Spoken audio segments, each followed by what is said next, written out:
Ce qui est arrivé à cette population il y a des centaines d'années va vous choquer si vous regardez cette vidéo jusqu'à la fin. Il y a des centaines d'années, l'humanité a épuisé les ressources naturelles de la Terre, plongeant la société dans le chaos et la guerre. Les meilleurs scientifiques du monde ont pris la mission de sauver ce qui restait de la civilisation et ont créé des orchidées génétiquement modifiées qui sont devenues la nouvelle source d'énergie. Cependant, les humains continuaient à se battre pour leurs différences. Alors les scientifiques ont également créé la transformation. Lorsqu'ils atteignent 16 ans, chaque personne subit une opération qui change leur vie, les transformant en leur version la plus parfaite. Ces personnes sont connues sous le nom de Pretty, et, comme elles sont parfaites et heureuses de vivre dans la ville, les conflits sont évités. Ceux qui n'ont pas encore subi la procédure sont appelés Ugly, et restent dans les dortoirs à Uglyville. Tally a hâte de devenir une Pretty, et utilise constamment une application sur le miroir pour voir à quoi elle ressemblerait après l'opération. Son meilleur ami est Purry, et ils s'appellent Ney et Pliss depuis l'enfance. Parfois, ils vont sur le pont pendant les heures de couvre-feu et utilisent des lunettes spéciales pour regarder les Pretty faire la fête dans la ville. Tally aura 16 ans dans 3 mois, mais Purry est plus âgé et il subira son opération demain. Ils ont des cicatrices identiques sur leurs mains et promettent de ne pas laisser les médecins les effacer lorsqu'ils deviendront Pretty. À ce moment, un drone de patrouille passe, alors ils courent retourner à leur dortoir. Le lendemain, pendant l'assemblée, Tally entend d'autres élèves discuter de Smoke, un endroit caché en dehors de la ville, dirigé par un certain David. On dit que beaucoup de gens s'échappent de la ville et s'y cachent, mais la plupart des élèves pensent que ce n'est pas réel. À ce moment, un hologramme du gouverneur Cable apparaît et prononce un discours sur l'importance d'être joli et parfait. Ensuite, tous ceux qui ont atteint 16 ans sont appelés, et Tally dit au revoir à Purry en lui demandant de la rencontrer sur le pont dans un mois. Le soir, Tally regarde les feux d'artifice au-dessus de la ville et se souvient du jour où elle a rencontré Purry. Ses parents venaient de la déposer au dortoir, et Purry était derrière elle dans la file. Ils ont échangé des surnoms et se sont tout de suite bien entendus, devenant rapidement meilleurs amis. Un jour, Purry s'est accidentellement coupé la main en prenant une tablette à Tally. Alors elle s'est fait la même cicatrice pendant qu'ils promettaient de rester amis pour toujours. Les jours passent, et Tally suit sa routine, aller en classe et se regarder dans le miroir. Elle vérifie souvent son anneau d'interface aussi, mais il n'y a aucun message de Purry. Après un mois, Tally utilise son anneau pour pirater la fenêtre et le laisse derrière elle, car il contient un traceur. Elle se faufile et arrive au pont, mais Purry n'est pas là. Inquiète, elle utilise une corde pour grimper sur le pont et se déplace dangereusement en dessous jusqu'à atteindre la ville. Elle se cache derrière les plantes, mais lorsqu'un fêtard laisse tomber un masque, Tally le ramasse et le met. Le masque projette un hologramme sur son corps, lui donnant l'apparence d'une robe élégante. Maintenant, Tally peut entrer dans la fête, et elle est émerveillée par toutes les décorations. Finalement, elle trouve Purry, qui a l'air complètement différent et ne la reconnaît pas. Tally enlève son masque et lui demande pourquoi il n'est pas allé au pont. Alors Purry explique que les choses sont différentes maintenant et qu'il ne sait plus comment se connecter avec elle. Tally n'en croit pas ses oreilles et réalise à quel point il a vraiment changé lorsqu'elle remarque que sa cicatrice a disparu. À ce moment, le système de sécurité détecte sa présence, et Tally doit s'enfuir des gardes qui arrivent. Elle se retrouve coincée sur un balcon, alors elle vole une veste de saut à l'élastique et saute. La chute est plutôt longue, mais la veste la fait rebondir et atterrir doucement à proximité. Ensuite, Tally s'échappe de la ville en grimpant à nouveau sous le pont. Lorsqu'elle donne accidentellement un coup de pied à une pierre dans l'eau, un drone la repère et s'approche pour l'arrêter.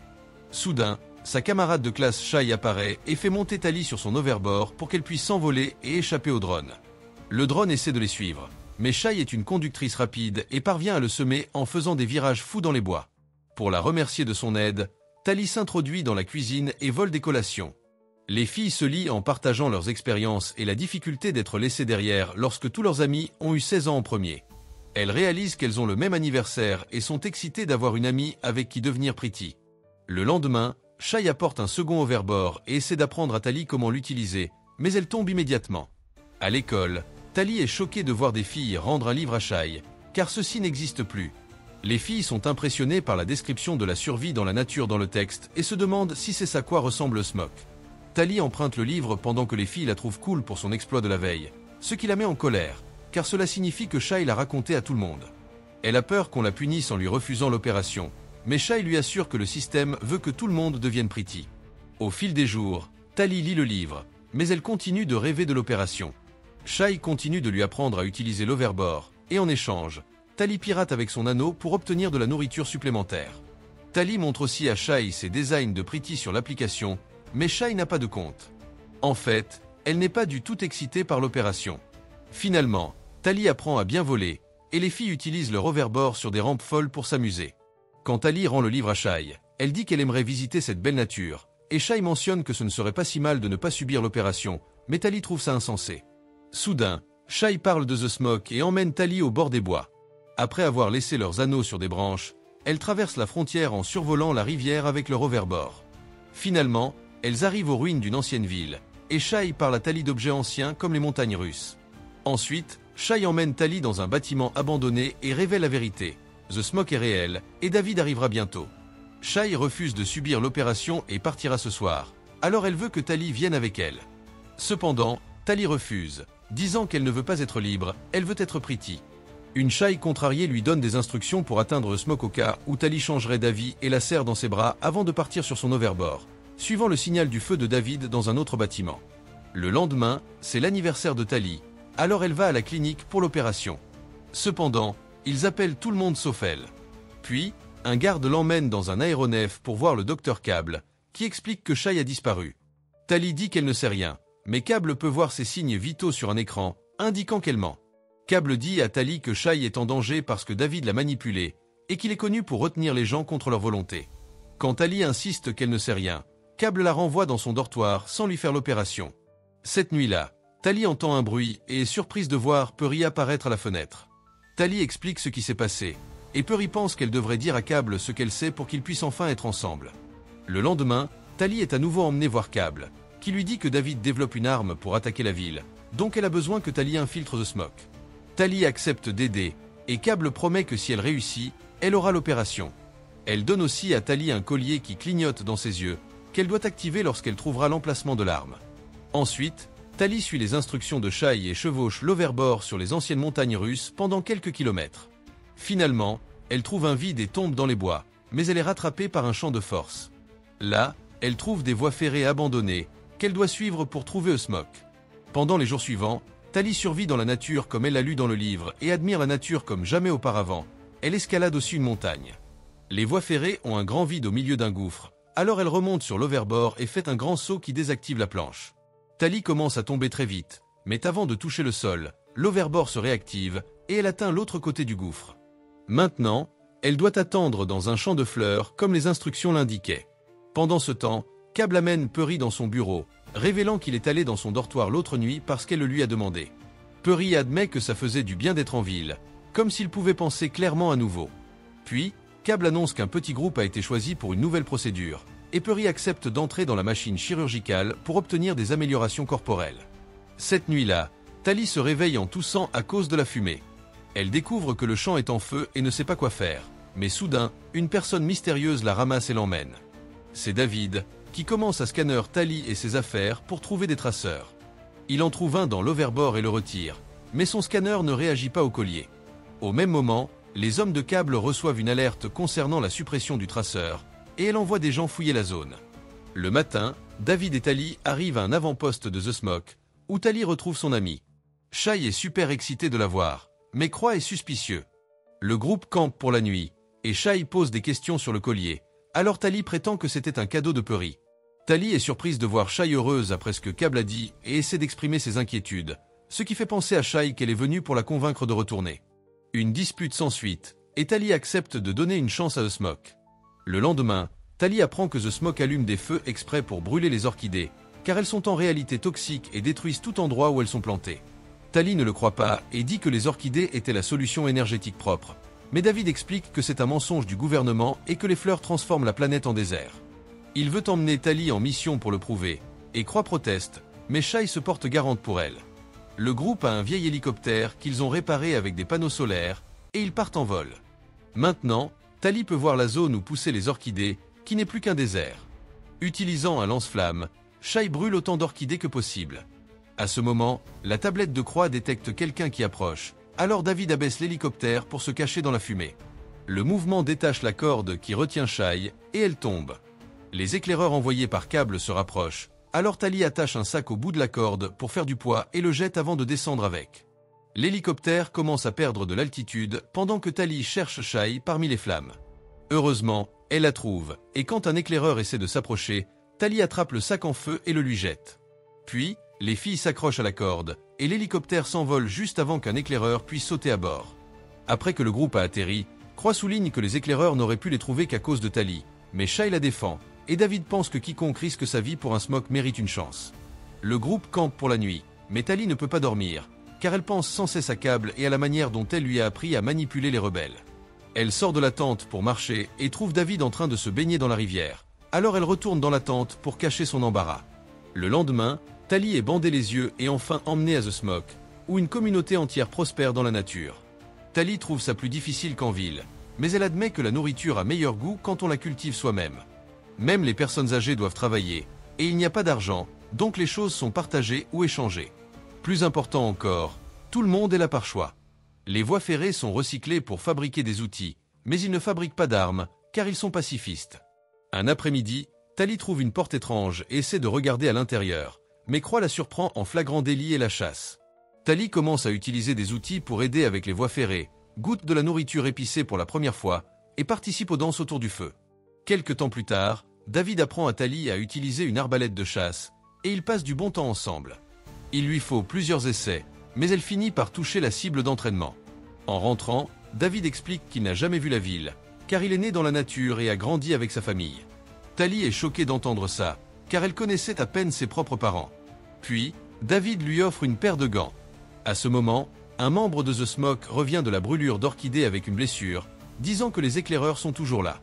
Elle explique aussi que ces éclaireurs étaient plus rapides et plus forts que la normale. Ensuite, Shai remarque que Tali porte les gants et souligne que c'est important. Les objets ont une valeur différente ici, et David les a faits, donc les donner à Tali signifie qu'il l'aime. Shai dit à Tali de faire son choix et d'arrêter de jouer avec eux. La prochaine fois que Tali va se promener avec David, elle mentionne qu'elle a entendu des rumeurs sur une arme pour détruire la ville, alors David l'emmène dans une maison loin du camp. Là, elle rencontre les parents de David, Azed et Maddy, qui gardent tous les livres. Ils étaient chirurgiens esthétiques pour le gouvernement et ont commencé à se méfier de certains tests, alors ils ont enquêté. Il s'avère que les changements physiques n'étaient qu'un prétexte pour cacher le fait que les gens avaient aussi leur cerveau altéré.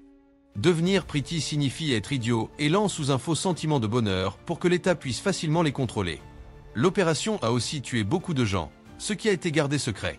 Quand Cable a réalisé qu'Azed et Maddy connaissaient la vérité, elle a volé toutes leurs recherches. Les personnes travaillant pour l'État, comme les médecins, recevaient en fait un remède pour pouvoir penser clairement pendant leur travail.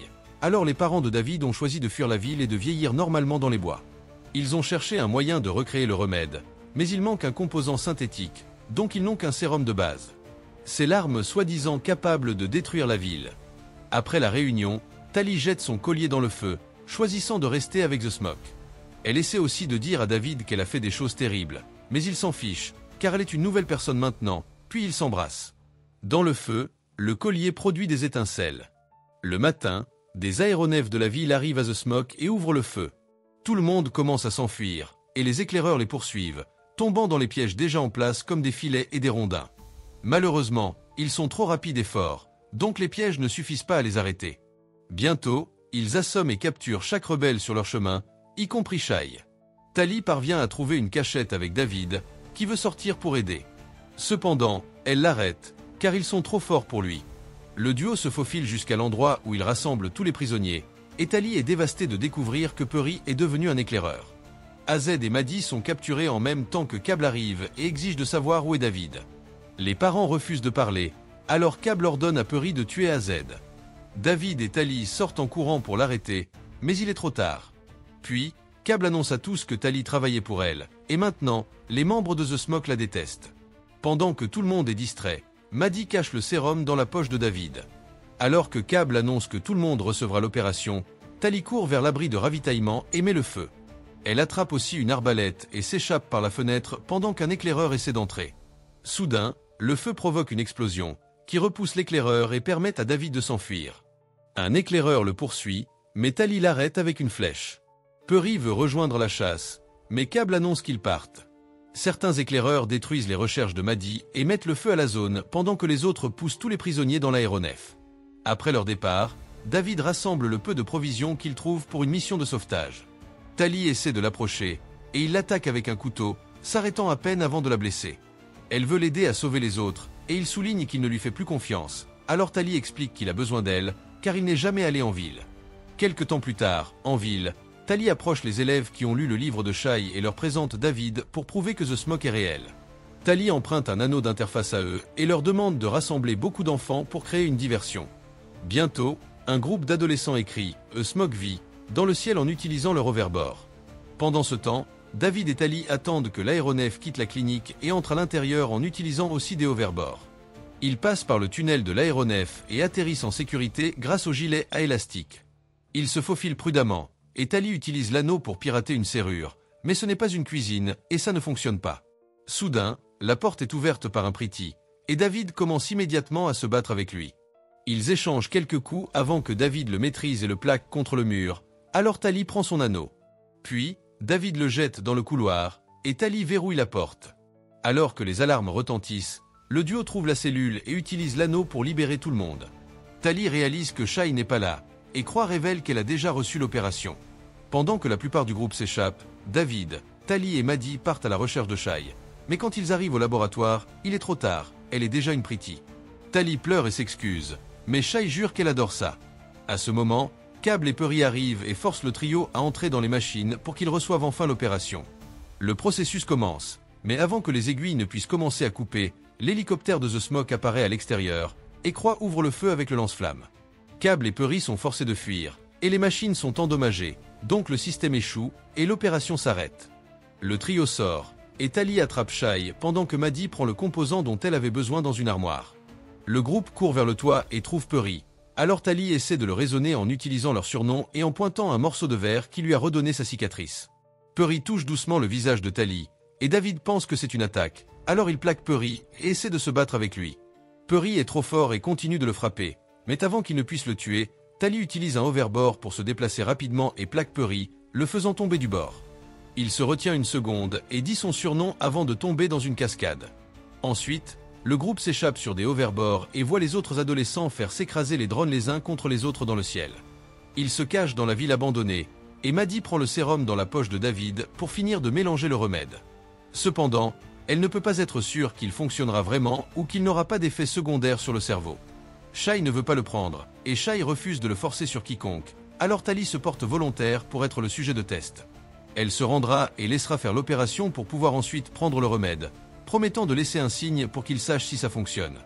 L'aéronef et Cable arrivent, alors après un dernier au revoir, le groupe s'enfuit pendant que Tali laisse les éclaireurs l'arrêter. Quelque temps plus tard, Tali est la pretty parfaite vivant dans un appartement très chic. Elle jure qu'elle aime être comme ça, mais la cicatrice sur sa main révèle qu'elle est toujours elle-même et qu'elle ment en tant qu'espionne. Alors, qu'avez-vous pensé de ce film? Laissez vos commentaires ci-dessous, et si vous avez aimé la vidéo, likez et abonnez-vous pour plus de résumés de films. À la prochaine fois.